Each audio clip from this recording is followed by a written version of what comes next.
Howdy folks, welcome back to the old wood shop. We're coming to you again from World Headquarters, located in the lower level here of World Headquarters. That's where our upper management likes to see us, and we don't really have too much complaint about that, although we like to grouse about it a little bit. So I got to looking over the inventory and seeing what kind of things weren't moving, and here was an example: piece of honey locust, storm damaged. Actually a pretty nice piece of wood, but I suspect the design was not very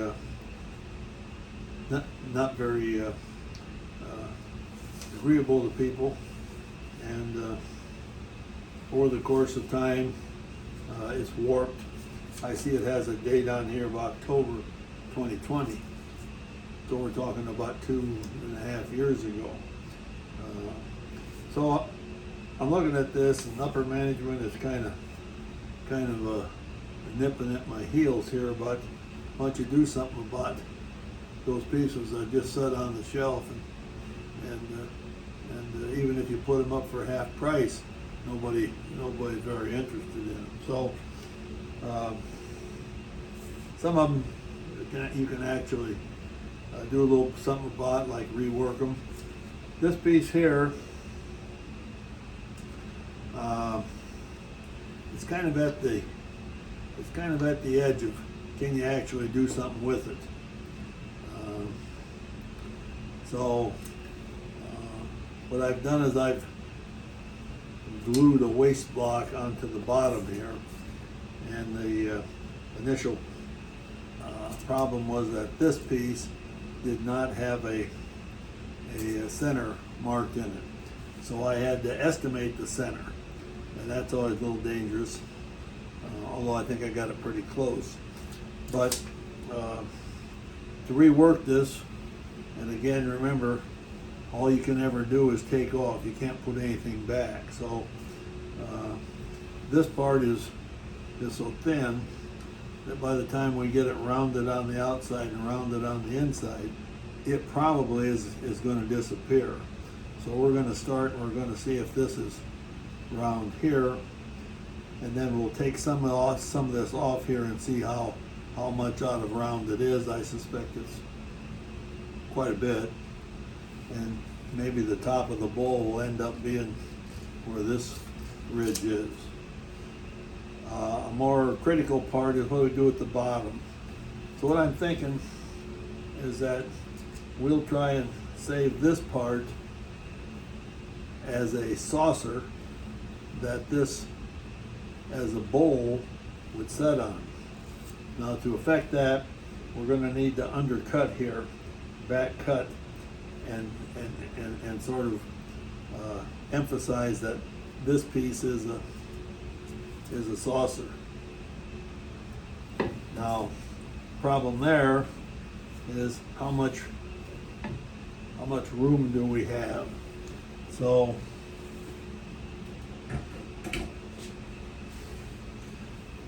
we get our high-tech instruments out here.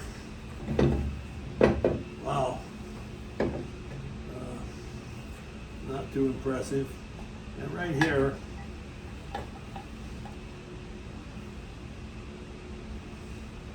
we got approximately 1 inch. That's quite a lot of wood, but we want to at least save at least a 1/2 inch, maybe a little more, and we want to make this thing round in the bargain. So there may not be enough material here to do that, so we'll have to approach that sort of slowly, and so we're going to chuck this up in the 4-jaw chuck on the lathe here, and I've already tried this, and it wobbles quite a bit.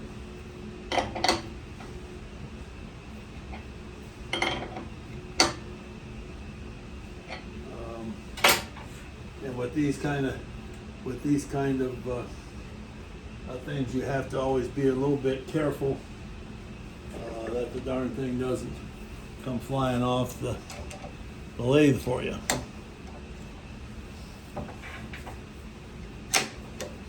Take that out of there for now, and I think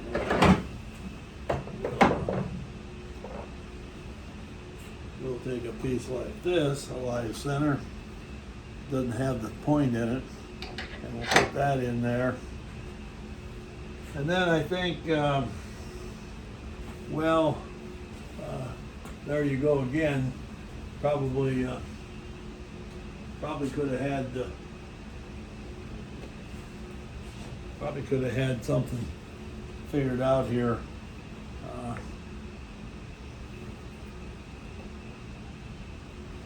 Let's see.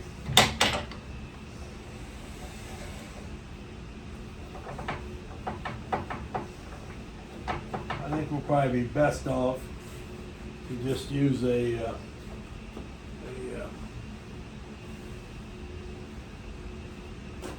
piece of napkin, doubled over a couple times to cushion it, so we don't mar the bottom too badly.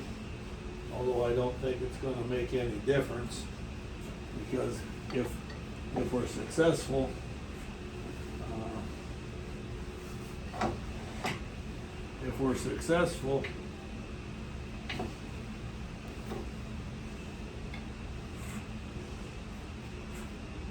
we'll be refinishing that anyway. So I don't know, let's see what happens here. That looks, we're turning now at about 500. And I don't know if you can see it if the camera picks it up, but I can see that we're going to have some issues there. When you start a project like this, you sort of, and right here we go. Here we got a problem right away. We can't get in there. Can't get close enough. So the only way we can get close enough is to get a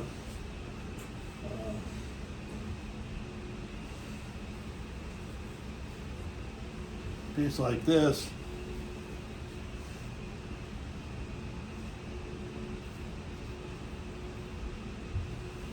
Now we're going to have difficulty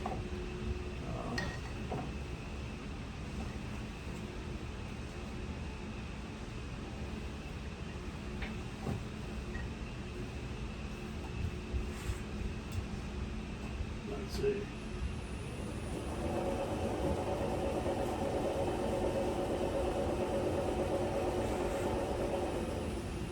Now we got room for the tool rest to slide back here, and I'm not at all sure how this is going to work, folks.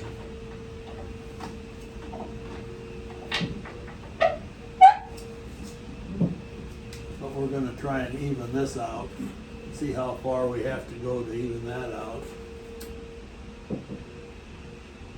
When you do something like this, you have to be prepared to, the whole thing may be a bust.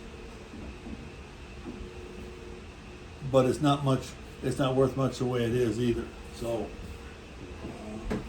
safety glasses on, face shield, I have a bowl gouge here that I'm going to use.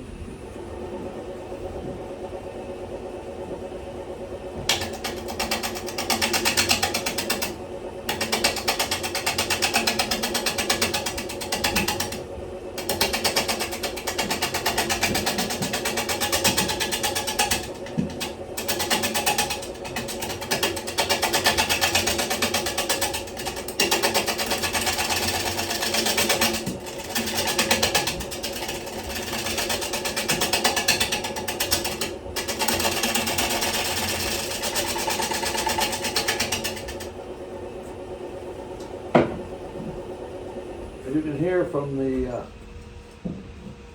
sound, there's a lot of skipping there. I think we'll continue on a little bit there and try and take enough off there to make a difference.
Still turning pretty rough, but I think we're going to have to come back to this point here. So I think I'll continue that for a little bit. I don't want to make this video too long, but I think it'll get kind of tedious.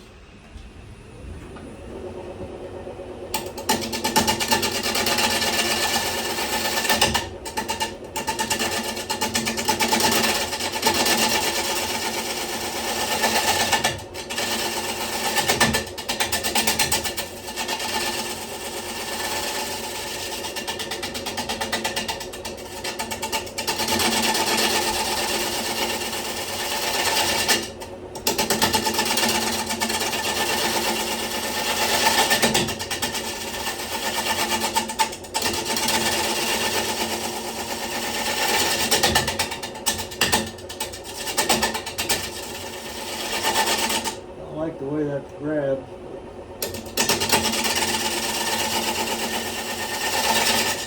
It's so far out of round.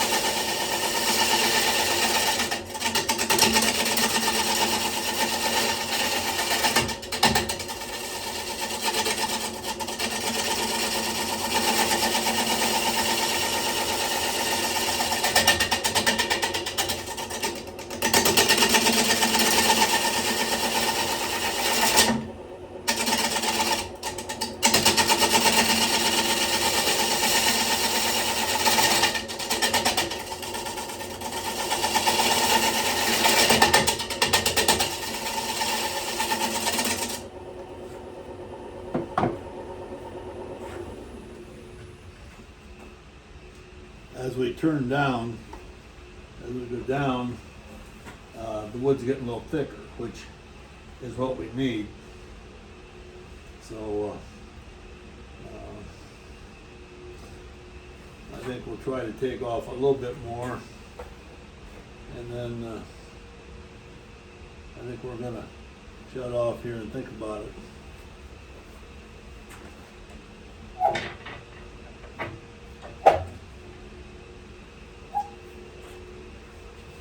So, let's see here.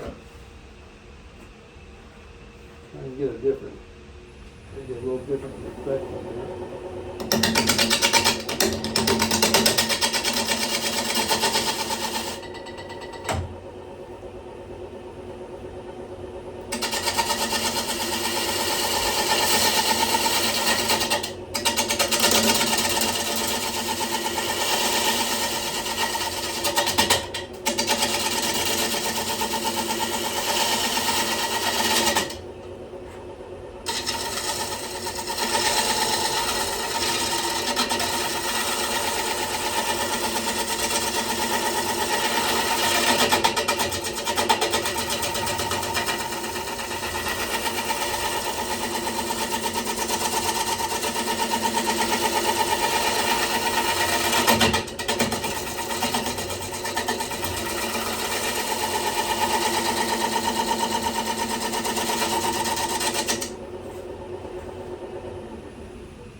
think for now, I think that's enough to take off there, because we'll be forming it on both sides, and we'll have a chance to straighten it out.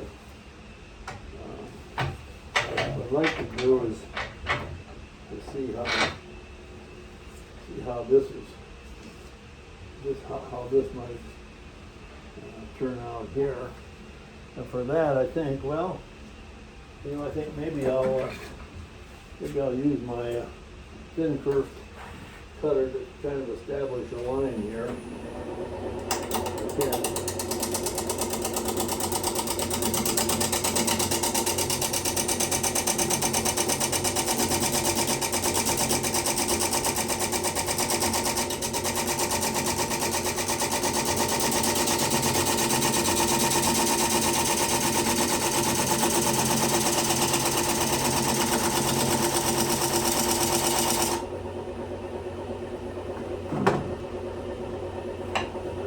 Come in with diamond cutter.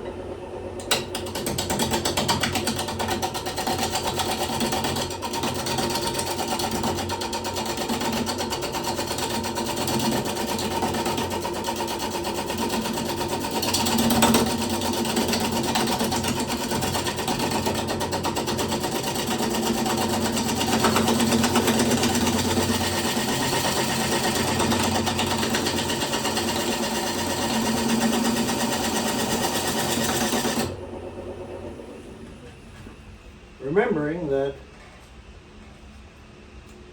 we don't have a lot of material here. I think we can go a little deeper.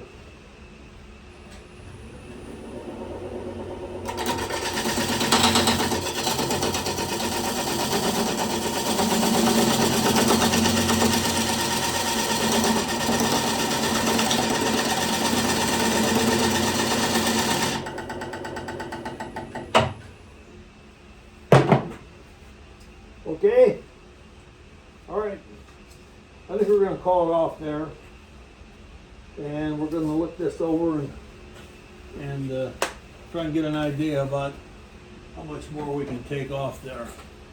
Thanks for watching, folks. Have a good day.